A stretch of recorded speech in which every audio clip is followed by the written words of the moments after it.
నీ భుజములపై తలవాల్చుకుని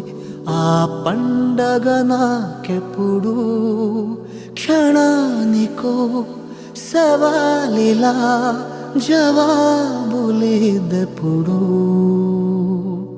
నాన్న నువ్వు నా ప్రాణం అనిన సరిపోదట మాట నాన్న నీకై ప్రాణం ఇవ్వన ఇదిగో ఇది నా మాట నిజాన్నిలా అనేదిలా ఇవాళ నీ ఎదుట